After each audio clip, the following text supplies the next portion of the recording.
మనకి ఒకే రకం స్పందన లేదంటే రాజకీయ పార్టీల మధ్య ప్రకటనలు, ఆ రాజకీయ పార్టీ నేతల మాటలకి అర్థం ఈ దినపత్రికలు ఎలా తమదైన భాష్యం చెప్తాయో ఈ వీడియోలో చెప్తాను. నిన్న ఈ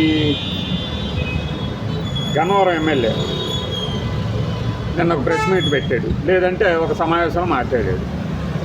అది ప్రభుత్వంలో జరిగినటువంటి కొన్ని కార్యక్రమాల మీద ఆయన అసంతృప్తి. దాని మీద రకరకాలుగా సోషల్ మీడియాలో ప్రచారంలోకి వచ్చింది. ఆయన ఏమంటాడు తర్వాత, నాకు ప్రభుత్వం మీద అసంతృప్తి ఉందని రాస్తున్నారు కొంతమంది రాస్తున్నారు. నాకు ప్రభుత్వం మీద అసంతృప్తి ఉంటే ప్రభుత్వం విప్పు పదవి ఎందుకు కొనసాగుతాను అంటాడు. సరే, దాన్ని ఈ దినపత్రిక ఎలా ప్రజెంట్ చేసింది. తర్వాత వైకాపా ఇన్ఛార్జ్ అట, వైఎస్ఆర్సీపీ ఇన్ఛార్జ్ మన ఉరవకొండ, ఆయన మాట్లాడిన దాన్ని ఎలా ప్రొడ్యూస్ చేసింది తమ్ముళ్ళు చూడండి మీరు. వైకాపా ఇన్ఛార్జ్ ఉరవకొండ ఈయన విశ్వేశ్వర రెడ్డి ఏం మాట్లాడాడు అంటే, మన హయాంలో మనం నీళ్ళు ఇచ్చామని చెప్పుకుంటున్నాము, కానీ టీడీపీ వాళ్ళు ఎన్ని ఎకరాలకు ఇచ్చారని అడుగుతున్నారు, మన దగ్గర డేటా లేదు అన్నట్టు మాట్లాడితే ఆయన ప్రభుత్వంపై ప్రశంసలు చర్చనీయాంశంగా మారాయి ఆయన మాటలు అని రాసుకొచ్చారు. ప్రతిపక్షంలో ఉన్నటువంటి ఒక లీడర్ మాట్లాడిందేమో చర్చనీయాంశమైనవి కదా, ప్రభుత్వంలో ఉన్న ఎమ్మెల్యే తాలూకు, అందులోనూ ఆయన జైంట్ కిల్లర్గా చాలా మంది పిలుస్తుంటారు కాబట్టి వల్లభనేని వంశీ మీదే గెలిచాడు కాబట్టి ఆయన దానికి మాత్రం ప్రాధాన్యత ఇవ్వరట. దీన్ని ఏమంటారు, డబుల్ స్టాండర్డ్స్గా. మన డిఎన్ఏ డబుల్ హెలిక్స్ మోడల్లో ఉంటుంది కదా, ఇలా ఇలా ఇలా ఇలా అలాగా ఒక పత్రికలోనే రెండు రాజకీయ పార్టీలకు సంబంధించినటువంటి స్పందనల్ని తమకు అనువైన రీతిలో తాము ఎలా పంపించాలనుకుంటున్నామో అలానే పంపించడం ఏంటి.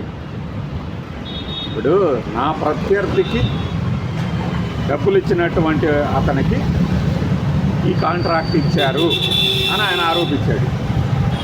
అంటే ఏంటి, మన పార్టీకి వ్యతిరేకంగా పనిచేసిన వాళ్ళకి మీరు ఎలా ప్రాజెక్టులు ఇస్తారు, టెండర్లు ఇస్తారు అనేది. అది నిజమే, కానీ ఇక్కడ అర్థం చేసుకోవాల్సింది ఏంటంటే, ఫండింగ్ ఇచ్చేవాళ్ళు అన్ని పార్టీలకు ఇస్తారు.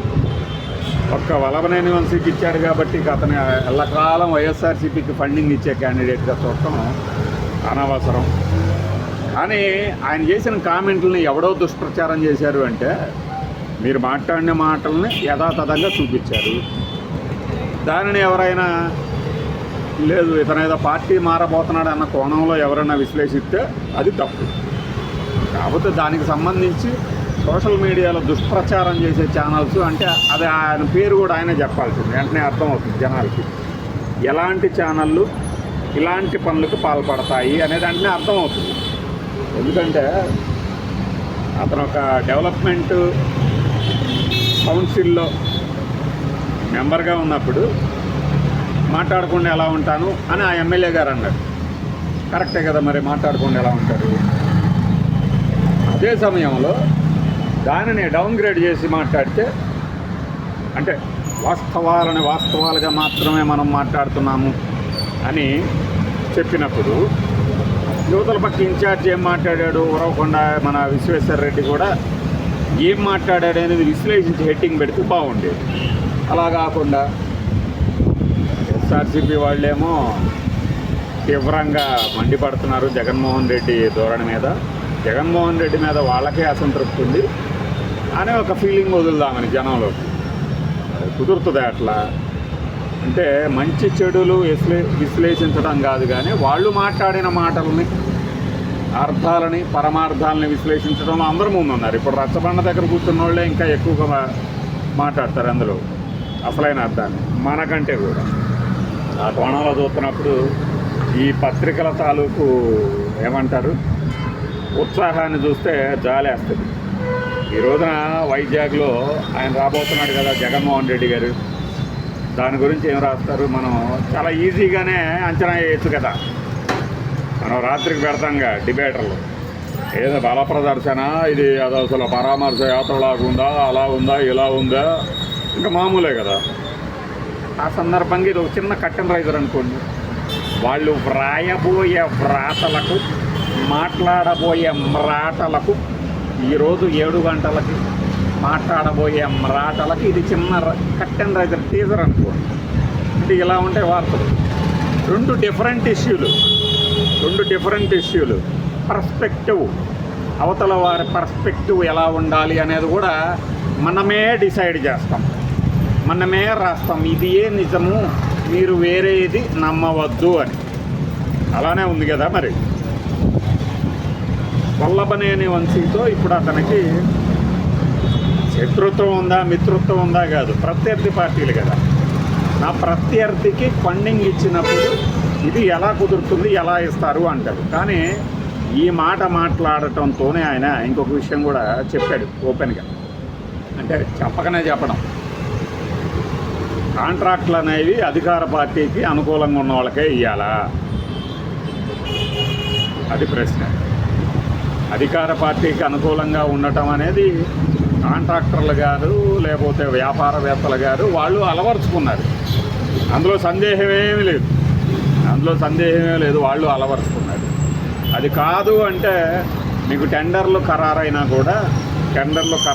కూడా బిల్స్ రిలీజ్ కావు అన్నది కూడా చాలామందికి తెలిసిన విషయం.